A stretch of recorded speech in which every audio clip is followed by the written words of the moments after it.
phénomènes d'actualité qui ne changent pas. Le sujet sur la neige en hiver, la chaleur en été, les faits divers, la Fashion Week, la nouvelle Miss France et j'en passe.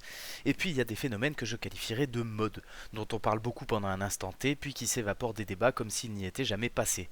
Et en ce moment, il y en a un qui me tape les roustons avec une pelle, le complotisme.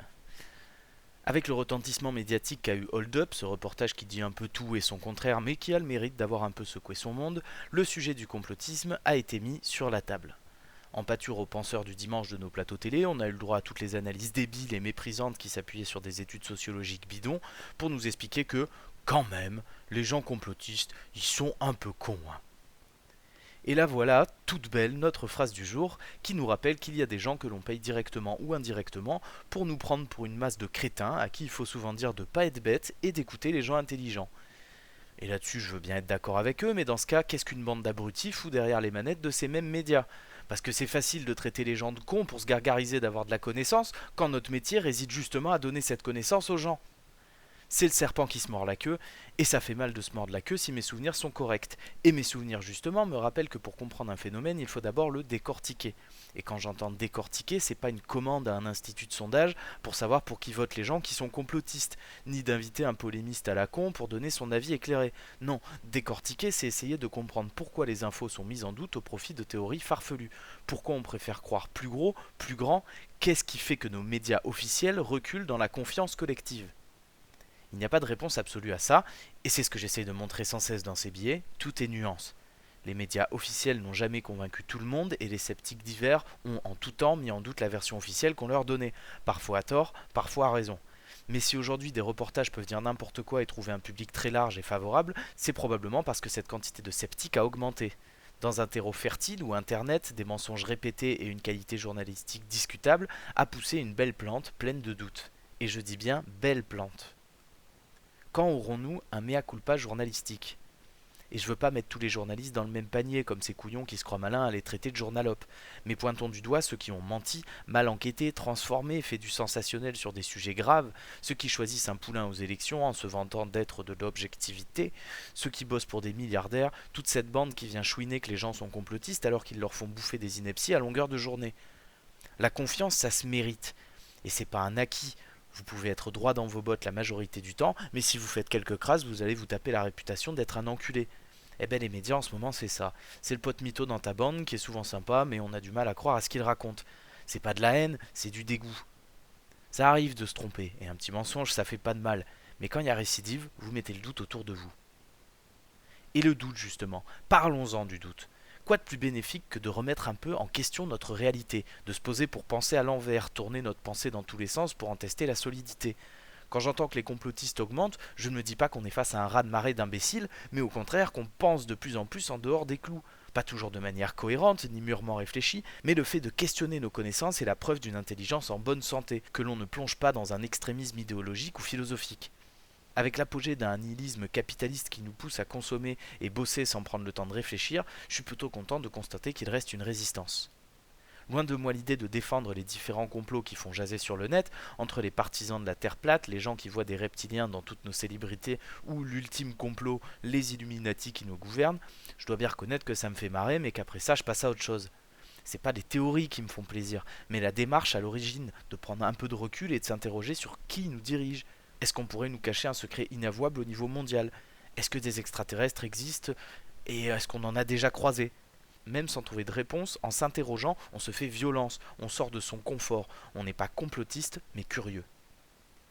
D'autant que nous avons des preuves qu'on nous ment, scandale après scandale, entre les Edward Snowden et Julian Assange, les révélations sur Sarkozy, Strauss-Kahn, Cahuzac, auxquels il faut ajouter le traitement des mouvements sociaux où on fait passer les gilets jaunes tantôt pour des fachos, puis pour des gens d'extrême gauche, et finalement pour des black blocs, quand on nous cache la violence, quand on déroule la com gouvernementale qui nous dit un jour qu'on est trop con pour mettre un masque, et peu de temps après qu'il nous faut tous impérativement en porter. Et c'est pas un phénomène nouveau, on peut aussi citer le Watergate, les diamants de Bokassa, le nuage radioactif de Tchernobyl qui s'est arrêté à la frontière. Enfin tout ça pour vous dire qu'on n'est pas à notre premier foutage de gueule, et malheureusement loin du dernier. Et au milieu de tout ce bordel est apparu Internet. Oh gloire et saint graal que cet outil de communication, l'ami le plus fidèle des curieux et un puissant fond de réflexions diverses et contradictoires. On s'en souviendra dans quelques millénaires comme on se souvient de la roue aujourd'hui.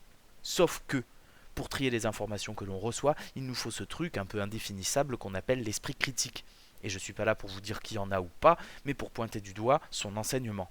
À part quelques profs motivés qui l'intégreront entre les lignes de leur programme, on est plus focalisé sur les savoirs fondamentaux que sur la capacité à aller chercher soi-même sa connaissance. Ce qu'on a oublié de se demander, alors que c'est le sujet même, qu'est-ce que c'est un complot? Parce qu'on a vite fait de se dire dans le mépris intellectuel que subissent les fameux complotistes qu'un complot c'est une théorie complètement barge à base d'aliens et de groupes secrets encapuchonnés, alors que la définition est très formelle. Projet plus ou moins répréhensible d'une action menée en commun et secrètement. Et à la vue de cette définition, je pense qu'il n'y a rien de farfelu à penser qu'il y a bel et bien des complots. Je suis certain qu'il y a des réunions où se débattent des projets carrément répréhensibles, et je défie quiconque de me prouver le contraire. Un gars pété de thunes qui se réunit avec banquiers et avocats pour organiser la fuite de son pognon vers des paradis fiscaux, c'est un complot. Un président qui reçoit du fric ou des avantages en dehors du cadre de ses fonctions, c'est un complot.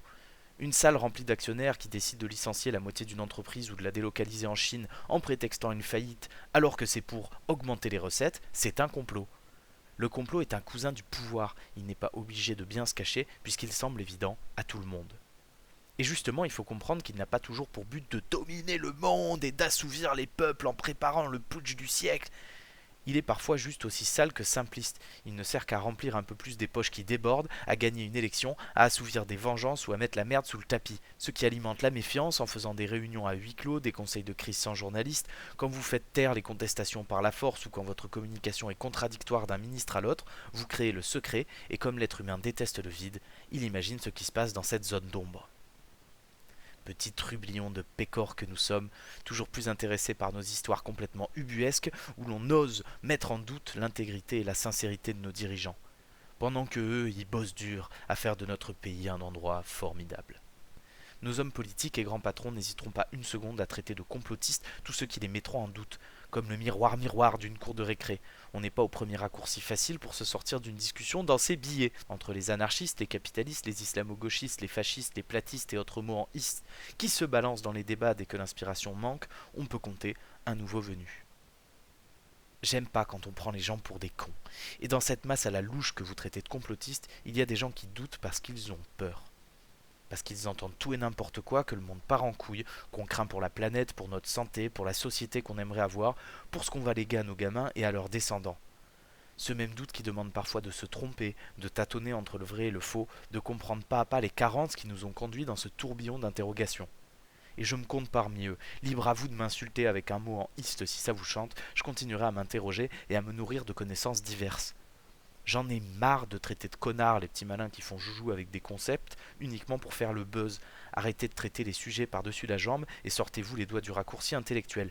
Et là, vous arrêterez de passer pour le pote mytho. Je sais pas si c'est des Illuminati reptiliens gavés de chloroquine ou une grosse bande de glands qui nous dirigent, mais dans les deux cas, je pense qu'on pourra s'en sortir sans eux.